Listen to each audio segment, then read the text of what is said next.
Hello friends, welcome to the channel. तो friends, मैं आपका सीपी साहू चैनल में बहुत बहुत स्वागत करता हूं। तो फ्रेंड्स, आज हम लोग एक नया वीडियो देखेंगे जिसमें हम लोग इफ़ और अनलेस सेंटेंस का क्या यूज़ है ग्रामर में, इसको देखेंगे, जो कि आपके कक्षा 12वीं के लिए वेरी इंपॉर्टेंट है। इसके साथ ही आप स्पोकन इंग्लिश में इसका अच्छे से उपयोग करके अपने जो स्किल है उसको बढ़ा सकते हैं। ठीक है। तो फ्रेंड्स, इफ़ और अनलेस का को सबसे पहले हम लोग सिंपल उदाहरण से, एग्जाम्पल से समझते हैं कि इनका उपयोग कैसे करते हैं।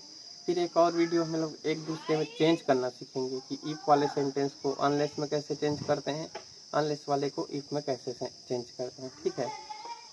तो सबसे पहले इफ़ वाले का एक एग्जाम्पल देखते हैं। उसी एग्जाम्पल को अनलेस से कैसे है ना बनेगा, इसको देखेंगे। फिर दोनों को बाद में समझेंगे कैसे एक दूसरे में चेंज करेंगे। ठीक है। तो सबसे पहले इफ़ का देखते हैं फ्रेंड्स। तो इफ़ के लिए मैं 5 एग्जाम्पल लाया हूँ आपके लिए। तो पाँचों एग्जाम्पल्स को देखते हैं। तो सबसे पहले इफ़ का मतलब देख लेते हैं। इफ़ का मतलब होता है यदि या फिर अगर। तो कोई कंडीशन देने के लिए कि यदि ऐसा हुआ या अगर ऐसा हुआ या ऐसा नहीं हुआ या यदि ऐसा नहीं हुआ तो फलाना हो जाएगा या ढिकाना हो जाएगा, ऐसा ये और वाक्य रहता है। तो इसमें 2 वाक्य रहता है। इसमें एक वाक्य इफ से जुड़ा रहता है, इफ से शुरुआत होता है, इफ को शुरू में ही लगाया जाता है। ठीक है। और कंडीशन बताया जाता है, शर्त बताया जाता है कि यदि ऐसा हुआ तो ऐसा होगा या ऐसा नहीं होगा। ठीक है। और इफ वाला जो सेंटेंस है फ्रेंड्स, ये पहला सेंटेंस प्रेजेंट सिंपल में रहता है। ठीक है। क्योंकि शर्त जब भी दिया जाता है तो प्रेजेंट टेंस में ही दिया जाता है, आप लोग ध्यान रखिएगा। और उस प्रेजेंट टेंस के अकॉर्डिंग दूसरा सेंटेंस रहता है, वो प्रायः वो सिंपल फ्यूचर में रहता है। ठीक है फ्रेंड्स। तो एग्जांपल देखेंगे तो क्लियर होगा। जैसे पहला एग्जांपल है, if he goes to Delhi, यदि वह दिल्ली जाता है। ये है सिंपल, प्रेजेंट सिंपल। और यदि से बना है, इफ़ शुरू में लगा है, आप देख रहे हैं, कंडीशन है, शर्त है, यदि वह दिल्ली जाता है। इसको यदि वह दिल्ली जाएगा ऐसा भी कह सकते हैं। ये दोनों प्रेजेंट टेंस में ही आएगा। हिंदी में भले ही जैसा बोले, जाएगा बोले या जाता है बोले। ठीक है। क्योंकि शर्त से पता चल रहा है कि वह क्या है, सिंपल प्रेजेंट में है। If he goes to Delhi, यदि वह दिल्ली जाएगा। ठीक है। भाव को देखते हैं। ठीक है। भाव इसका प्रेजेंट टेंस का है। ठीक है। क्योंकि गया तो नहीं है ना, यदि वह दिल्ली जाता है, लेकिन अभी गया नहीं है। ठीक है। तो गया नहीं है तो उसको बाय डिफ़ॉल्ट प्रेजेंट में ही रखा जाता है। ठीक है। प्रेजेंट ही समझा जाता है, प्रेजेंट सिंपल। तो if he goes to Delhi, यदि वह दिल्ली जाता है या जाएगा, तो दिल्ली जाने पर क्या होगा, अगला इसका सेंटेंस क्या होगा, जो इसका को सेंटेंस है ना, सहवाक्य है। He will see the red fort, वह लाल किला देखेगा। यदि वह दिल्ली जाएगा, ये शर्त है, तो क्या करेगा, वह लाल किला देखेगा। ठीक है। तो आपको समझ में आया होगा कि पहला शर्त दिया है कि यदि वह दिल्ली जाएगा तो पक्का वह क्या करेगा, लाल किला देखेगा। हाँ, लेकिन शर्त में यदि वह दिल्ली नहीं जाएगा, है ना, तो वह लाल किला नहीं देखेगा। जाहिर सी बात है, दिल्ली पहुंचेगा तब तो लाल किला देखेगा ना, है ना। तो इसको निगेटिव फॉर्म में भी बना सकते हैं। जैसे ही, if he does not go to Delhi, यदि वह दिल्ली नहीं जाएगा तो वह लाल किला नहीं देखेगा। He will not see the red fort, है ना। ठीक है। तो इसी निगेटिव से अनलेस बनाते हैं, बाद में देखेंगे उसको। दूसरा एग्जांपल देखते हैं। If you eat too much, यदि आप ज़्यादा खाएंगे। जाहिर सी बात है, ज़्यादा खाएंगे तो बीमार पड़ सकते हैं, यही होगा। If you eat too much, यदि आप ज़्यादा खाएंगे तो आप बीमार पड़ जाएंगे। तो क्या होगा, यू विल फॉल इन, आप क्या हो जाओगे, आप बीमार पड़ जाओगे। If you will fall in, तो टोटल क्या होगा, if you eat too much you will fall in, यदि आप ज़्यादा खाओगे तो बीमार पड़ जाओगे, नहीं खाओगे ज़्यादा तो नहीं पड़ोगे, है ना, कंडीशन है। तीसरा सेंटेंस देखते हैं।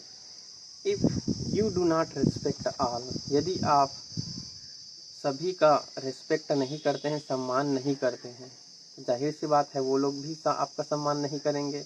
तो दे विल नॉट रिस्पेक्ट यू, वो भी आपका सम्मान नहीं करेंगे, वे आपका सम्मान नहीं करेंगे। कंडीशन है, ठीक है। चौथा देखते हैं,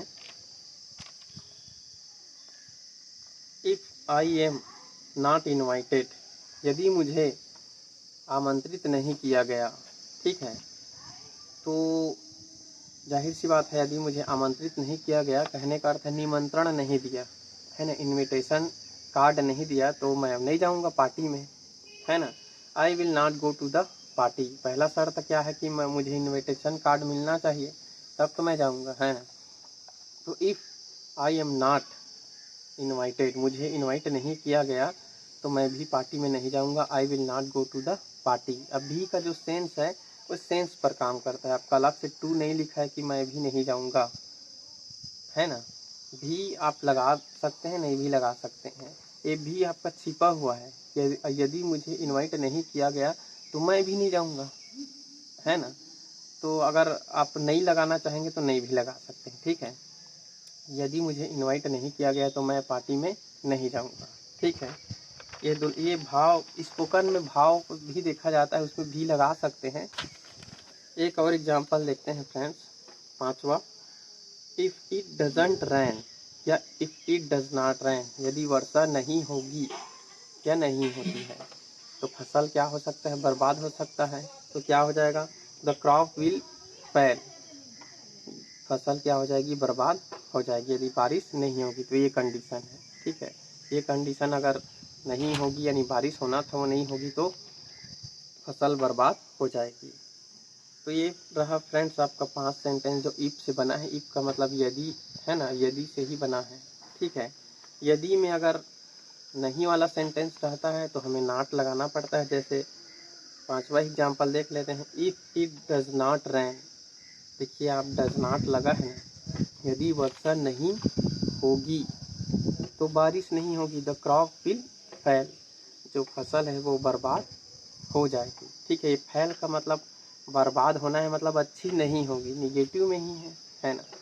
तो इफ के लिए जब भी हमें निगेटिव सेंटेंस रहता है तो नॉट लगाना पड़ता है, ठीक है, सहायक क्रिया के साथ में। लेकिन फ्रेंड्स जो अनलेस रहता है, अब अनलेस को देखते हैं। अनलेस वाले सेंटेंस में फ्रेंड्स क्या होता है कि अनलेस का मतलब होता है यदि नहीं, इसमें नॉट लगाना हमको नहीं पड़ता, ठीक है। अनलेस का मतलब क्या होता है, यदि नहीं या अगर नहीं, ये निगेटिव सेंस देता है फ्रेंड्स, इसमें नॉट नहीं लगाते हैं, ये ऑलरेडी निगेटिव में ही रहता है। तो ये कंडीशन को ये बताता है कि यदि ऐसा नहीं हुआ तो ऐसा हो सकता है या ऐसा नहीं हो सकता है, ठीक है। तो आप इसमें नॉट नहीं लगाएंगे, जैसे देखेंगे तो समझ में आएगा।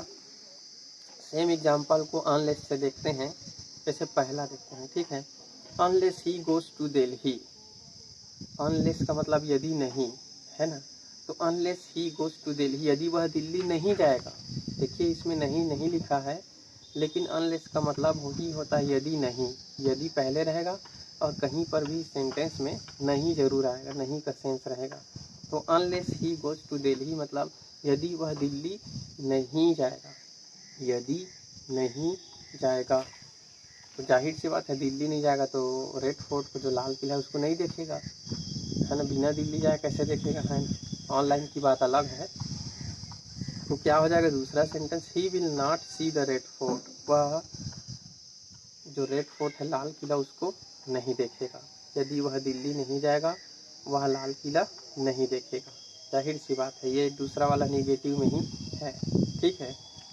दूसरा सेंटेंस देखते हैं, unless you eat too much, यदि आप ज़्यादा खाओगे या अगर आप ज़्यादा, सॉरी अनलेस है यानी नहीं आएगा, यदि आप ज़्यादा नहीं खाओगे या अगर आप ज़्यादा नहीं खाओगे, unless you eat too much, देखिए अनलेस मतलब यदि नहीं नहीं खाओगे तो नहीं बीमार पड़ोगे, तो ये अगला वाला भी निगेटिव में रहेगा, you will not fall ill, आप बीमार नहीं पड़ोगे, ठीक है ना। आप ज़्यादा नहीं खाओगे तो आप बीमार नहीं पड़ोगे, ये भी नहीं रहेगा और ये भी नहीं रहेगा। लेकिन ये वाले नहीं में अनलेस के साथ नॉट लगाने की ज़रूरत नहीं है।